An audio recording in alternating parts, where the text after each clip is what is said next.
do livro Pensamento e Vida, de Francisco Cândido Xavier, pelo Espírito Emmanuel, hoje o capítulo 11, Berço. Excetuando-se os planos organizados para as obras especiais, em que espíritos missionários senhoreiam as reservas fisiológicas para a criação de reflexos da vida superior entre os homens, impelindo-os à maior ascensão, todo o berço de agora retrata o ontem que passou. Então ele está dizendo que, tirando os espíritos missionários, que são espíritos, fazem parte, vamos dizer assim, da elite espiritual da Terra, que aceita o compromisso direto de Jesus de vir na Terra para refletir aqui. O que seria refletir? Faz tempo que ele está usando essa ideia de refletir, do primeiro capítulo até agora. Mas se a gente fala em reflexão, muitas vezes fica distante do nosso mundo prático, da nossa vida. O que é refletir? É trazer padrões de comportamentos novos, que são padrões de comportamento que nós sempre deveríamos ter. Mas como a gente vem num caminho de transformação, né? A gente está saindo da sombra, da ignorância, devagar, nós estamos ganhando as qualidades. Quando falamos nós, estamos falando da humanidade, da Terra inteira. Aqueles espíritos que já estão agindo segundo a natureza, a sua própria natureza de espírito, filho de Deus, né, de bondade, eles já trazem em si um comportamento que nós deveremos ter.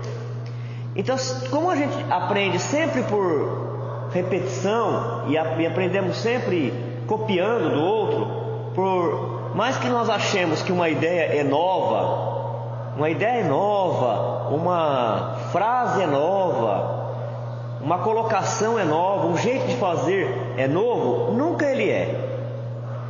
Às vezes ele pode até ser novo para a Terra, né, para esse grupo de espíritos que está aqui, mas no universo ele já foi feito, ele já foi realizado.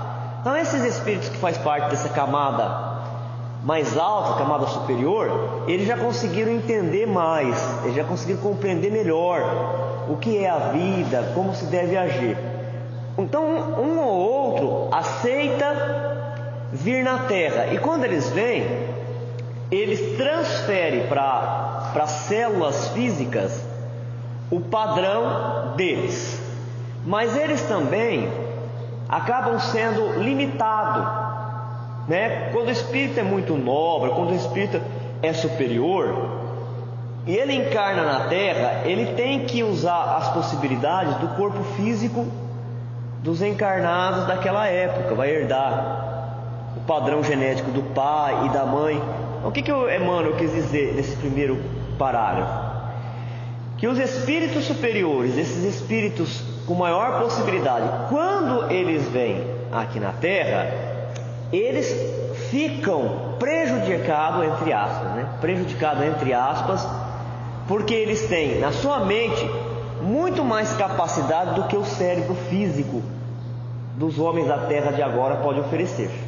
Só eles, por isso que ele fala, com exceção dos muito avançados, porque a maioria dos espíritos que se encarnam na Terra, longe deles receber a influência, como nós achamos, dos pais e das mães, eles são herdeiros de si mesmo. Quer dizer que nós damos continuidade nessa encarnação, nos valores, na inteligência, nas habilidades, na competência, de onde nós paramos na outra existência. Quer dizer que nessa encarnação nós estamos continuando o que nós começamos na outra. E muitos falam, né? É uma fatalidade, nasceu nessa família, então não consegue se desenvolver, não consegue, a inteligência é limitada. Por quê? Porque todo mundo da família é assim, é genético. Ou então, é o ambiente onde foi criado. Aqui então o Emmanuel vai desenvolver, vai mostrar que existe sim uma influência da genética, daquilo que nós herdamos do nosso pai, da nossa mãe, do meio onde nós estamos, mas no que diz respeito à morfologia, os traços físicos, não as qualidades morais. E é verdade, não é, gente? Às vezes você vê numa família, todo mundo tem um entendimento limitado e nasce um gênio. ou uma pessoa completamente delicada, no meio grotesco, rude, não é? Pessoa educada, fina, conversa com respeito ao outro, seleciona bem o que vai falar, produto, é conquista dele mesmo. E também o contrário é verdadeiro, você vê às vezes pais honestíssimos, e tem 10 filhos, 9 filhos naquela linha de conduta, e um vem com tendência só as coisas que não prestam, só as coisas erradas. Não vê a hora de achar uma oportunidade para enganar alguém. Isso não é a responsabilidade do pai e da mãe. Lá no Evangelho fala que a educação é uma responsabilidade direta do pai e da mãe. Que o pai e a mãe que souberem educar os filhos receberão uma recompensa de Deus. E aqueles que não souberem educar os filhos serão responsáveis por tudo aquilo que acontecer com ele. Mas que às vezes o pai e a mãe faz tudo que está dentro do seu limite, e o espírito traz uma tendência, foi até melhorada, né? A gente vê e fala, nossa, aí tem nenhum pingo de educação, de moralidade essa criatura. Mas se não fosse o trabalho, a gente não consegue acompanhar a mudança que já foi feita. Se não fosse o trabalho daquele pai, daquela mãe dedicada, ele seria ainda pior. Então é isso que vai trazer-nos neste capítulo, Emmanuel, mostrando que existe influência do meio, influência da genética e influência da conquista do próprio espírito. Mas no que diz respeito à moralidade, a moralidade, como nós falamos, são atributos do espírito, o seu desejo, a sua vontade, a sua memória, a sua inteligência, a sua espiritualidade. Isso é trabalho individual, cada um está trabalhando, labutando ao seu próprio.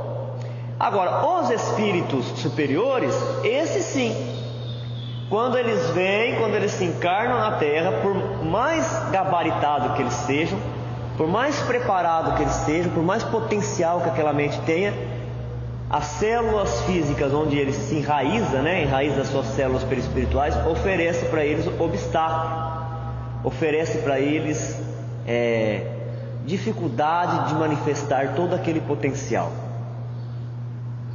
O caminho que iniciamos em determinada existência é prolongamento dos caminhos que percorremos naquelas que precederam.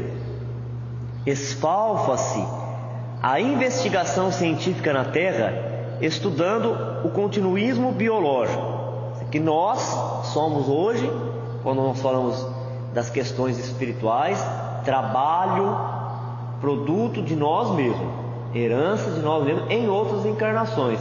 Nós temos em nós agora a somatória de todas as existências. Perceberam isso? Olha a multidão que nós temos em nós mesmos. Se pudesse fazer igual aquelas capas de livro, e desdobrando a gente, mostrando todas aquelas encarnações que nós fomos, nós trazemos em nós mesmo uma multidão. Por isso que às vezes é difícil se controlar, porque a gente tem que conversar, dialogar com toda essa multidão. Pobre, rico, plebeu, nobre, homem, mulher, brasileiro, norueguês, inglês, japonês, tudo isso, guerreiro, tudo isso nós trazemos dentro de nós mesmos, essa multidão. E aí então eles seguem falando que a ciência está se esforçando já faz algum tempo para dar a resposta, descobrir a questão do continuismo, quer dizer, a evolução das espécies. Qual foi o primeiro homem aqui na Terra? Como é que foi surgindo os outros homens? Ou então, se quisermos, as espécies, como nós já estudamos no Evolução em Dois Mundos. Primeiro, um organismo unicelular, depois vieram os organismos pluricelulares, aí vieram as plantas e os animais invertebrados, até chegar em nós. A ciência, ela se desdobra, ela procura, ela quer saber, ela quer buscar o elo perdido, quer dizer, aquela corrente, de continuismo, quem deu continuidade a quem.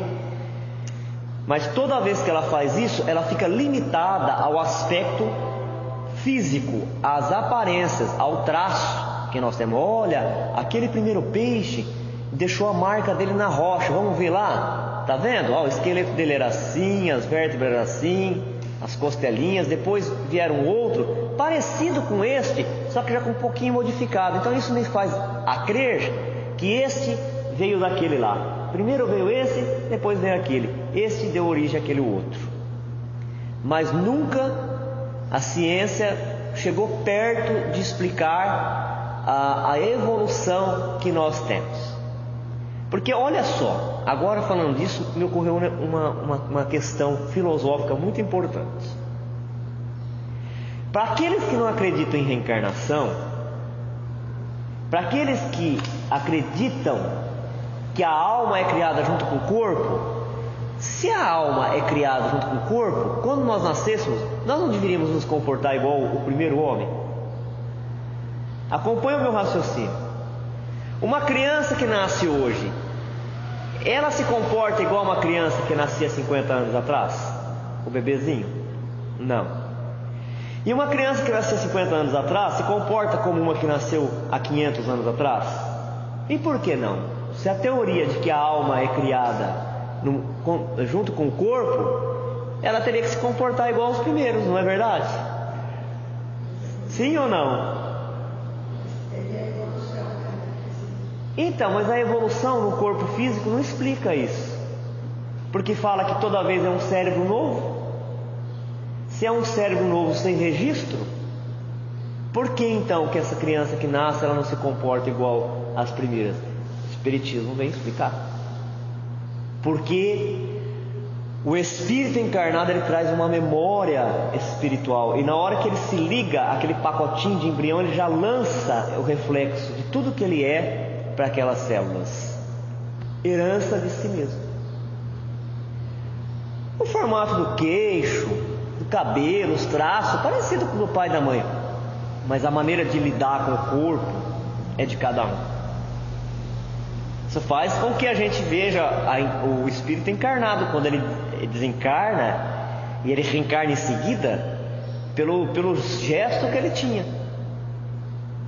Os gestos que ele tinha. Mas meu avô fazia isso. Quando ele estava bravo, ele enrugava a testa, ele mexia assim com a mão, ele tossia. Reencarnou rápido e continua fazendo isso. É herdeiro dele mesmo. É o continuismo. Outro dia uma moça veio falar com a gente, acho que já falei aqui no estudo. E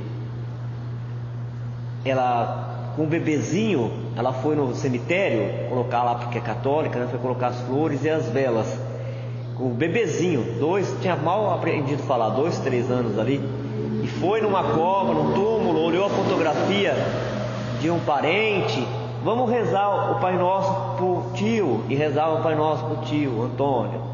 Vamos fazer uma oração para prima, e fazia a oração para mim. Na hora que chegou no túmulo do avô, aí ele falava, não, e a mãe falava, por que não, vovô, vamos fazer. Não, porque esse sou eu. Ele falava o nome dele, né? Não vou falar para não identificar a pessoa, porque esse sou eu.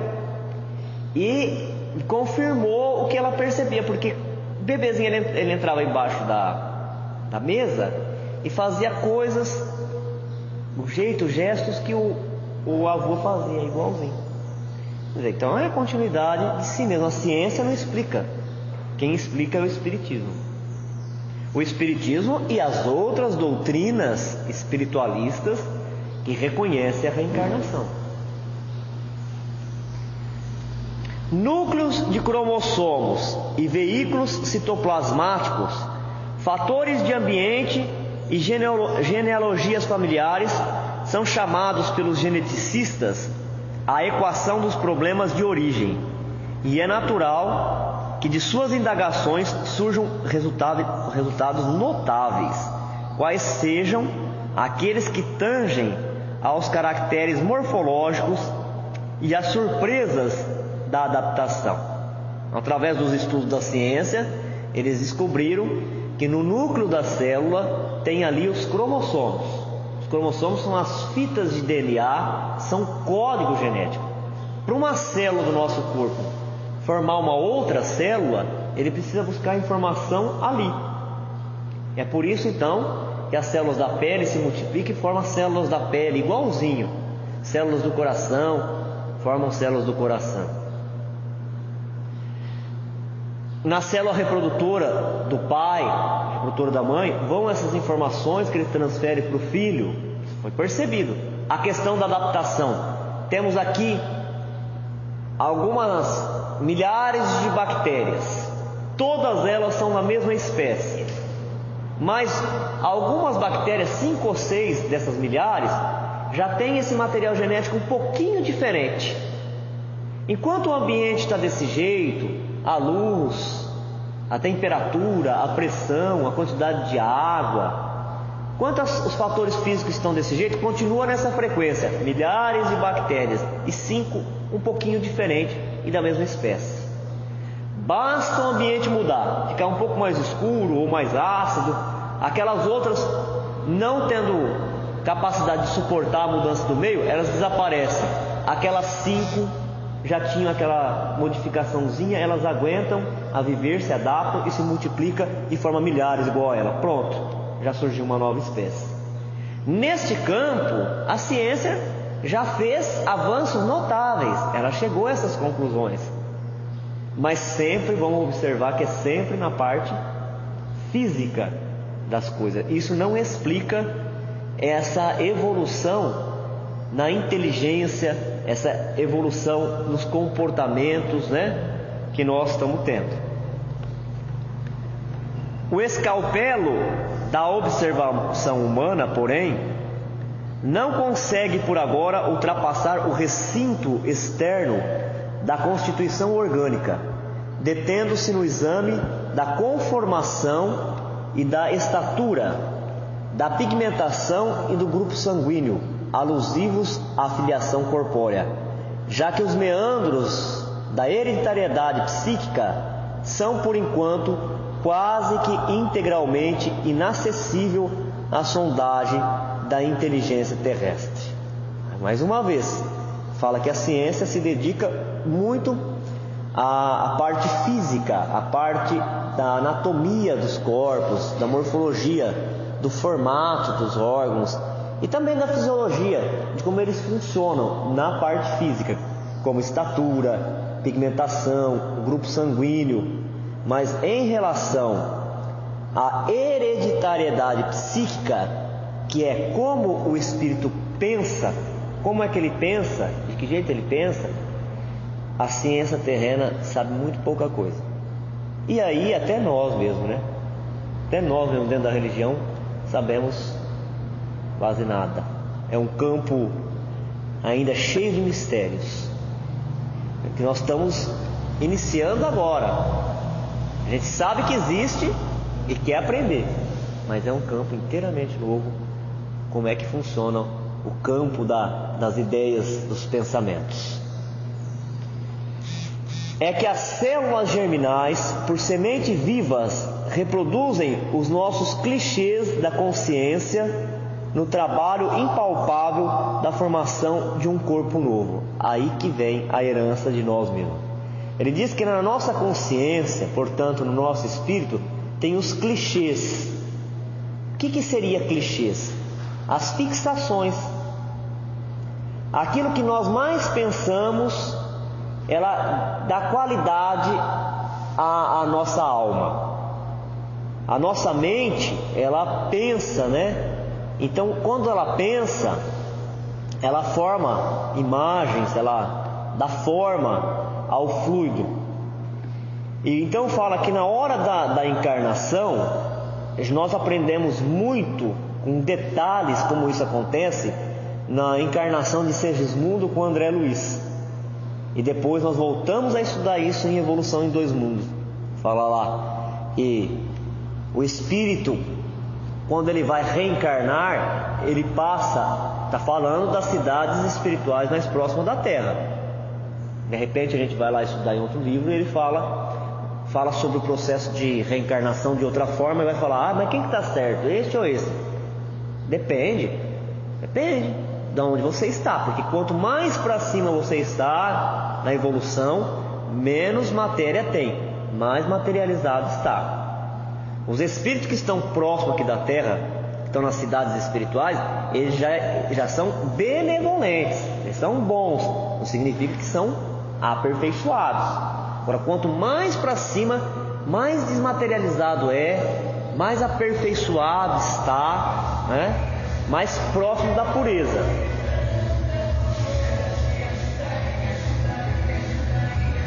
Estragou minha gravação.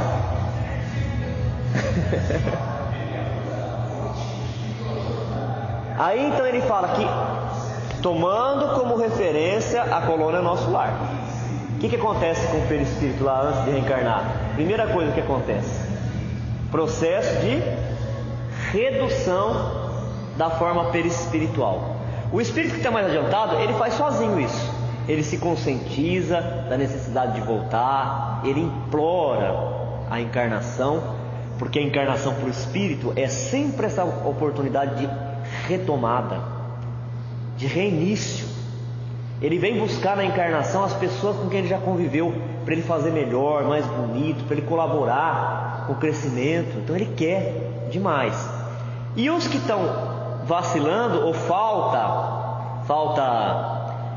condições, é ajudado pelo magnetismo dos espíritos que estão lá trabalhando nesse departamento. Aí vai reduzindo a forma e já vai pondo o próximo da gestante, antes dela engravidar, para haver a sintonia fluídica.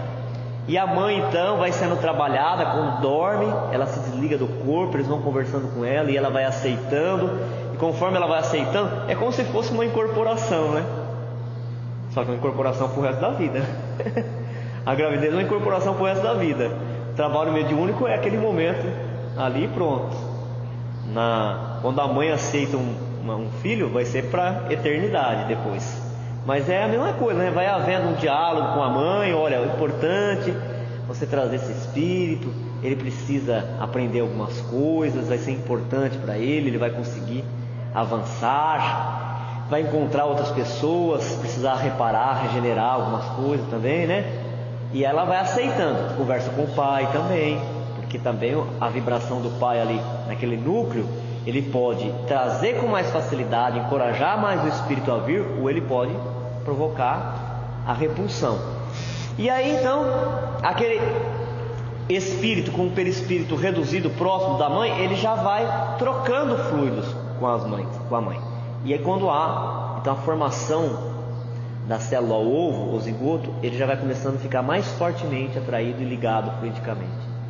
Quando tem aquelas células que se multiplicaram, aquele pacote embrionário, aí vai aumentando ainda mais. Aí a mente dele, com tudo que ele já adquiriu em outras encarnações, vai sendo lançado por aquelas células. Vai repercutir naquele DNA e vai repercutir no citoplasma, que é a célula por dentro, emprestando para ela, transferindo já as suas qualidades. Agora, quando ele fala de clichê mental, aquele espírito que só viveu para fazer o bem, fazer o bem, fazer o bem na Terra, na encarnação, desencarnou, foi para o mundo espiritual, levou esse clichê. Mas aquele que fez o mal ou não fez nada, quando chega no mundo espiritual, fica com remorso. Aquele remorso ele fica com um pensamento fixo. E na hora que encarna, já lançou para o corpo. De quem é a responsabilidade? É do pai e da mãe? É do próprio espírito.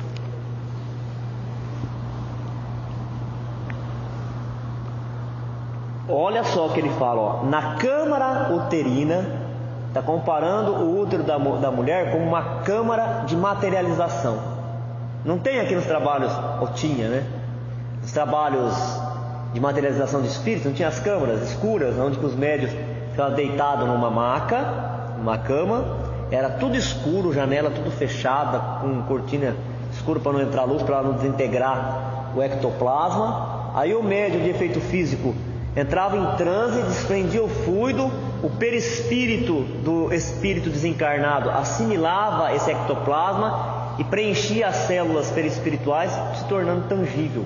Podia ser visto, pegar, ele falava com as pessoas. Então a câmara uterina é essa câmara onde o espírito encarnante vai se materializar, vai tomar forma.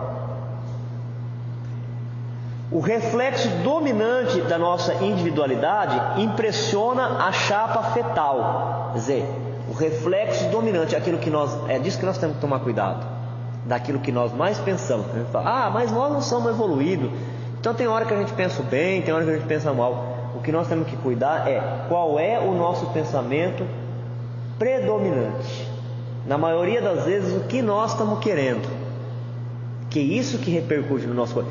Veja, se a gente coloca a garrafa de água para fluidificar na casa espírita, e os guias, eles aconselham, eles incentivam a trazer, falando que a água ela é uma substância que capta, que assimila bem as energias, os valores que eles querem passar. Imagine que no nosso sangue 80% é água.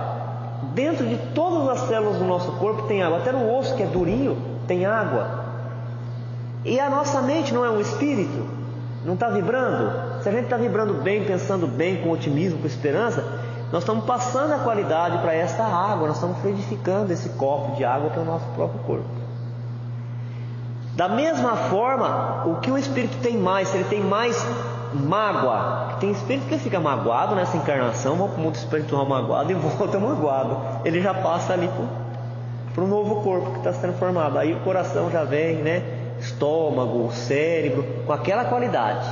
Se ele é grato a Deus, se ele tem gratidão, ele já vai passar toda aquela gratidão para o corpo físico dele.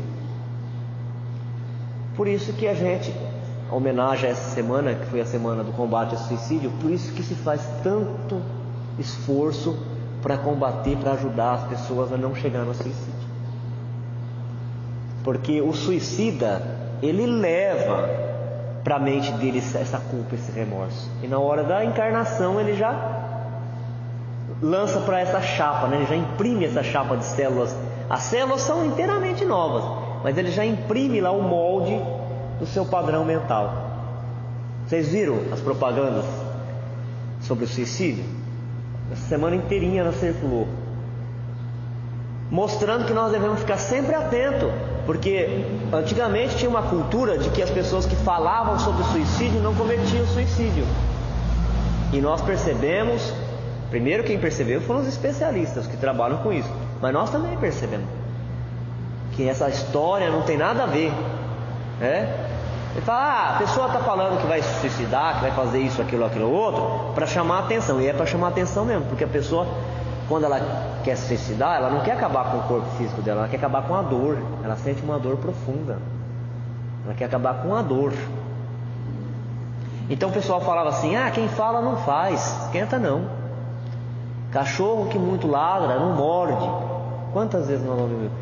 Também as pessoas que falavam não estavam falando por maldade, elas estavam falando que não era para criar um clima, não era para ficar desesperado, mas é para ficar atento sim, segundo os especialistas. Porque todas as pessoas que cometeram suicídio, todas elas falavam essas frases: eu quero acabar com a minha vida, eu quero dormir e não acordar mais, eu quero pegar um caminho, até espírito já desencarnado fala isso pra gente nas comunicações, perceberam? Eu quero pegar um caminho, eles falam, andar, quando eu cansar eu quero voltar tudo e depois andar tudo de novo. Então isso está mostrando, é um sinal de alerta, de cuidado. Essa pessoa ela precisa ser ouvida. Achei até bonito que um grupo de médicos, eles colocaram durante essas semanas, né, que é a semana de combate ao suicídio, eles colocaram o número de contato dele, de telefone, caixa de e-mail, disponível para quem precisasse conversar, para incentivar-nos a estar aberto a ouvir essa multidão, gente, que vai aumentar cada vez mais enquanto a Terra não fizer essa limpeza da passagem de prova, expiação, de regeneração. Pessoas que precisam falar e precisam de alguém que saiba ouvi-las. Porque se a gente salva através das outras coisas que o Espírito vai aprender aqui na Terra, ele vai ganhando força. Ele vai ganhando força, vai mudando, vai se iluminando. Ainda mais aqueles que começam a praticar o bem. Praticar o bem vai exercitando, né, a alma, a força, vai trazendo energias lá de dentro e vai dando preparação. Agora, se o indivíduo comete o suicídio, aí pronto, marca aquela existência, marca a vida dele no mundo espiritual, e aquela culpa que ele mesmo traz, aquela imagem viva do acontecido, lança para o novo corpo. Ainda antes de vir aqui, eu estava vendo, eu gosto muito de ver aquelas histórias reais do Chico Xavier, né? E diz que o Chico estava fazendo uma visita há muito tempo para um rapaz que morava numa favela e ele tinha o corpo inteirinho deformado. Aí então ele ia, isso não era coisa que o Chico contava não, porque o Chico fazia o bem, ele não falava as coisas. Isso é pessoas que acompanhavam o Chico e que falavam depois para poder passar um ensinamento. Também não é para fazer ostentação do bem, não. Então diz que o Chico ia todo dia lá, ajudava a mãe a limpar o menino, porque ele era completamente deformado, né? E a mãe também doente.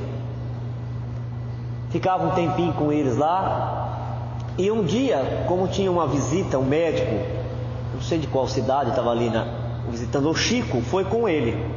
E na hora esse médico viu a situação do rapaz, ele ficou tocado com aquilo. Aí na volta, no retorno, falou para o Chico: ô Chico, e aí? E nesse caso, a eutanásia, que é aquela medida que se toma, né, para abreviar a vida com o pretexto de aliviar a dor. A gente sabe que não se deve, até o último segundo, a mente está fazendo alguma coisa importante ali para melhorar. Então não deve nunca tentar abreviar a vida física com o pretexto de tirar a dor da pessoa, de ser caridoso, porque Deus é mais bondoso que todos. Se Deus julgasse que era para tirar, ele mesmo fazia, não é? Aí ele fala, então, o médico: e nem nesse caso deveríamos aplicar a eutanásia? Aí o Chico fala: olha, os benfeitores, eles me confessaram aqui, me revelaram que esse irmãozinho, ele cometeu muita maldade, muita tortura. E desde quando as pessoas que ele maltratou, que ele prejudicou, foram desencarnando, ele já foi sofrendo o ataque desses irmãos. No mundo espiritual ele ficou muito tempo lá. Então tem tudo isso no clichê mental, ele joga isso pro corpo. E do mais, foi a maneira que a espiritualidade encontrou de esconder ele vibratoriamente desses espíritos. Porque enquanto ele ficar, e se a gente puder prolongar, ao contrário do que você está falando, ao contrário, o que nós sabemos? Nós olhamos a parte de fora. Quanto mais ficar, melhor. É isso que o Chico falou. Quanto mais a gente puder cuidar dele, ajudar na higiene, trazer comida, orar, é melhor. Porque muitos vão mudando, muitos espíritos vão mudando, daqueles que ele prejudicou, e vão perdoando. Na hora que ele retornar, ele vai ter condições de preparar para uma encarnação de reparação. Ele vai ter que vir. Ele vai ter que vir. E geralmente são aquelas pessoas engajadas, né? Desde pequenininho, engaja nas causas sociais, ajuda. A gente fala: olha que espírito evoluído. Está buscando evolução, é por causa do compromisso. A gente faria, eu não faria o que aquela pessoa faz para ajudar os outros, né? Mas ele traz aquela encarnação como a tábua da salvação, e vai e ajuda, e não tem medo de pegar doença, e não tem medo de situações de risco. Mas ele precisava ter um pouquinho de paz, e a paz era a medida daqueles que ele prejudicou, indo mudando, evoluindo, né? Passando por experiência para fazer um novo entendimento e perdoá-lo. Aí ele ia conseguir ficar um pouco tempo no mundo espiritual. É importante ficar no mundo espiritual, porque lá se planeja uma encarnação, né? Ver quem é que vai encarnar junto para ajudar, porque a gente não consegue vir sozinho, tudo aquilo.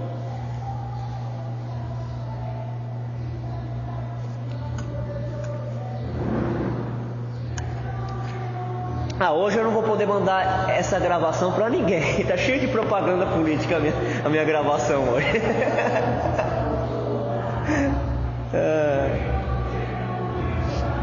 Na câmara uterina, o reflexo dominante de nossa individualidade impressiona a chapa fetal ou o conjunto de princípios germinativos que nos forjam os alicerces do novo instrumento físico, selando-nos a destinação para as tarefas que somos chamados a executar no mundo, em certa cota de tempo.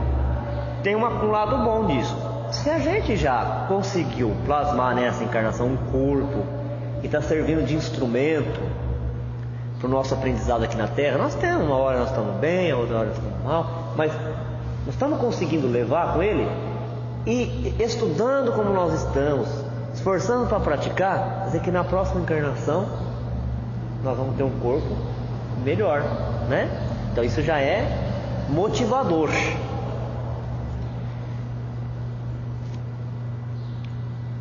E a gente tem percebido também o quanto é importante a pessoa ter uma vida reta, ela está envolvida em boas causas. Você vê o Divaldo, 89 anos, aquele corpo lá na entrevista, deu para ver com vitalidade, com energia, consciente, né?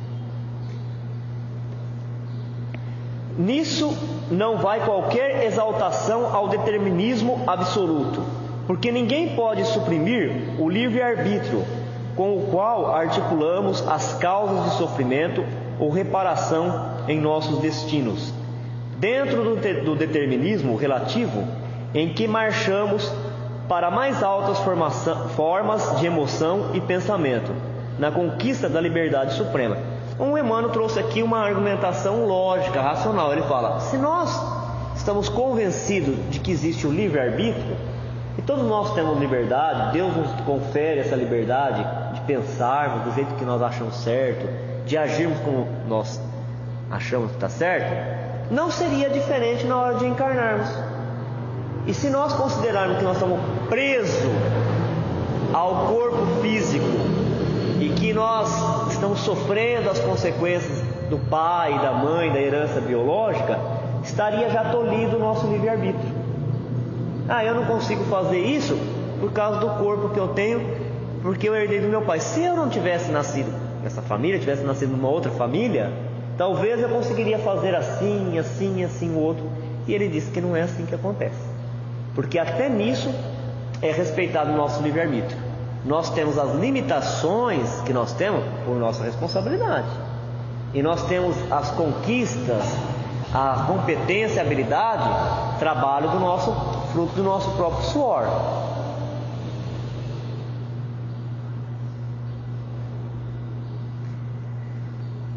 Pelo transe da morte física, regressamos à vida maior com a soma de realizações que nem sempre são aquelas que deveramos efetuar. Em muitas circunstâncias, as imagens trazidas da permanência da carne são fantasmas temíveis, nascido de nossas próprias culpas, exigindo reajuste e pagamento, a modelarem para os nossos sentidos o inferno torturante em que se nos revolvem as queixas e aflições. Lembra daquela história, de uma das histórias do livro do André Luiz, que o espírita lá, o médium espírita, nasceu com um problema seríssimo na pele, e foi revelada a encarnação anterior dele? Ele tinha incendiado o pai estava dormindo, ele lançou resina no pai e matou o pai desse jeito, incendiado. O pai, que tinha feito tudo para ele, tinha recebido ele com muito amor, com muito carinho, ficou revoltado e lançou sobre ele uma perseguição cruel, uma obsessão que tornou ele louco. Ele enlouqueceu e morreu de tristeza, de depressão, de remorso. Chegou no mundo espiritual, o pai não perdoou ele, continuou ligado, e por uma hipnose, quer dizer, a mente dele aceitava também, né, que era culpado. O pai projetava a mente dele morrendo, queimado, todos os dias e todas as horas. Isso marcou profundamente a mente dele. Na hora que ele trabalhou no mundo espiritual, se preparou para a reencarnação, inclusive ele estava cumprindo certinho a encarnação, né? De pregar o Evangelho, ensinar o Evangelho, viver o Evangelho, para poder, com o bem que ele ia fazer nessa encarnação, apagar o mal que ele fez. Mas mesmo assim ele passou para o corpo físico problemas de pele. A pele dele partia e aparecia um monte de bexiguinha vermelha, e na face, na cabeça, ficava assim quase que carne viva. E ele teve um melhoramento. Era para ser pior. Se ele tivesse afastado da religião, afastado do bem, ia ser pior. Ele ia arcar décadas, fala lá no livro, décadas de uma enfermidade cruel. Não é mais ou menos isso que ele está falando aqui? É isso aí. Eis, porém, que a justiça fiel, por misericórdia, nos concede o retorno para a bênção do reinício. Aí alguns religiosos podem dizer, mas Deus é misericordioso? Cadê a misericórdia? Por que Deus não perdoa? Ele perdoa, né? Mas ele, o que a pessoa não entende quando ela não aceita a encarnação é que Deus já perdoa, e a prova do perdão é a oportunidade que Ele nos concede de nós mesmos consertar. A pessoa acha que o perdão é assim: ou perdoa e está tudo kit, não precisa mais de consertar nada, ou já manda para o inferno. É 8 e 80. E nós já temos um outro entendimento. Nós entendemos que Deus é misericordioso, porque Ele nos permite, para limpar a nossa consciência, consertar o que nós fizemos. E ainda nos manda ajudante, um monte de ajudante. Essa é a misericórdia dele.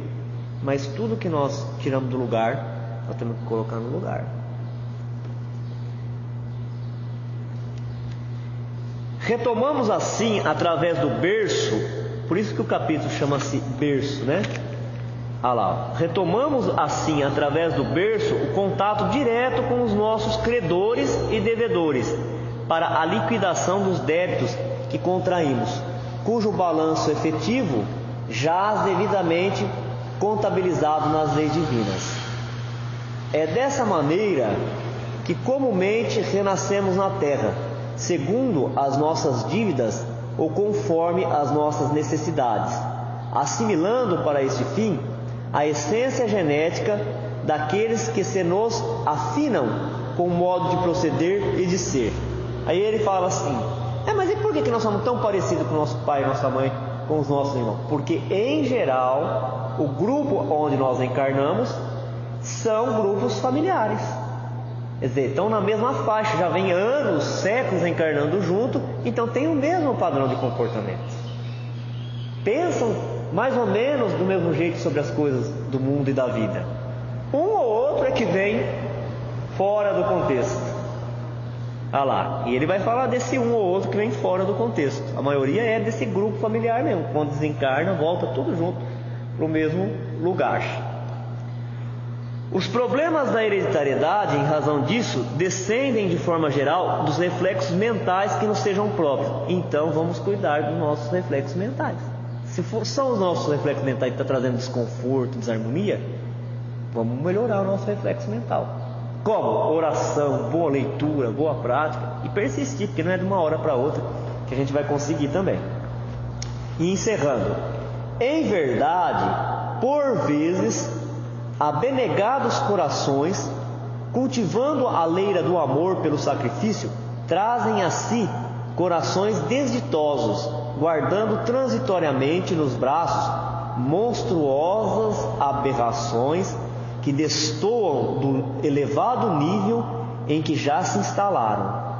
Olha, vamos com calma pensar nisso. Fala assim, que a maior parte das pessoas que estão numa família ou num grupo, mesmo que seja numa cidade, são espíritos que têm muito parecido, muito semelhante a forma de pensar e de agir.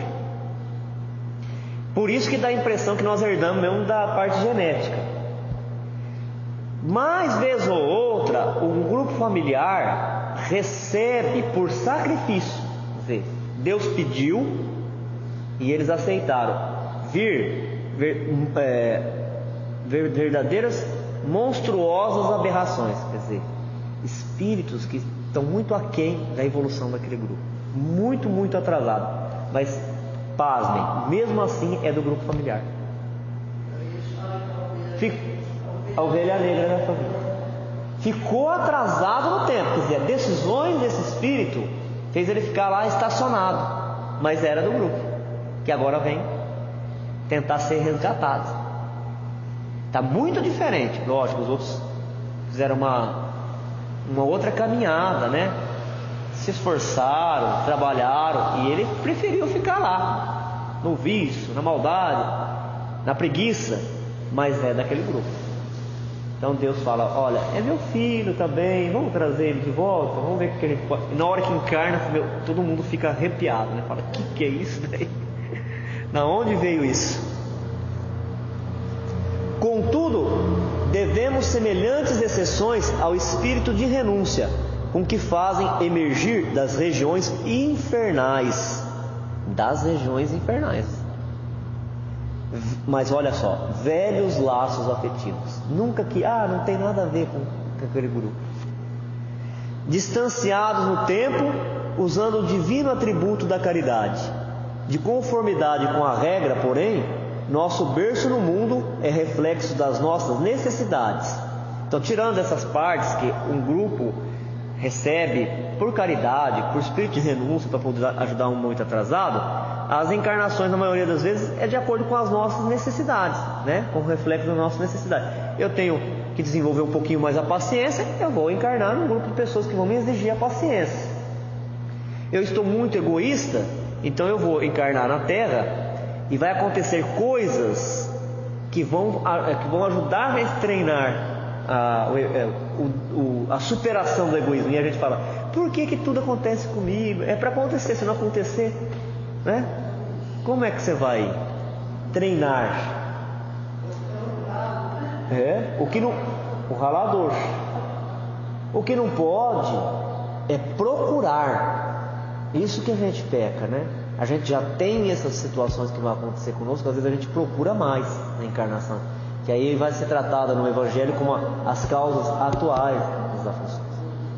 As causas anteriores não tem jeito da gente evitar que elas venham, é necessário que venham o escândalo. Agora, as causas atuais têm que ser evitadas, porque ai de por quem vier os escândalos. Eu já tenho um programa de encarnação que eu vou ter que reparar algumas coisas. Ele fica provocando mais coisas ruins, aí fica difícil, fica pesado demais. Cabendo a cada um de nós, quando na reencarnação, honrá-lo com um trabalho digno de restauração, melhoria ou engrandecimento, na certeza de que a ele fomos trazidos ou atraídos. Trazidos quando almas arrependidas pedimos para voltar, e atraídos quando são as encarnações compulsórias. A fila anda, você está muito tempo aqui, é tua vez de encarnar. Vamos encarnar. Eu não quero, na hora que vai falar a terceira vez, eu não quero, já está encarnado.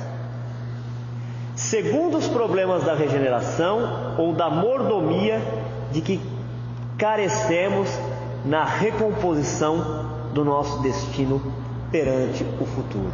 Capítulo muito esclarecedor.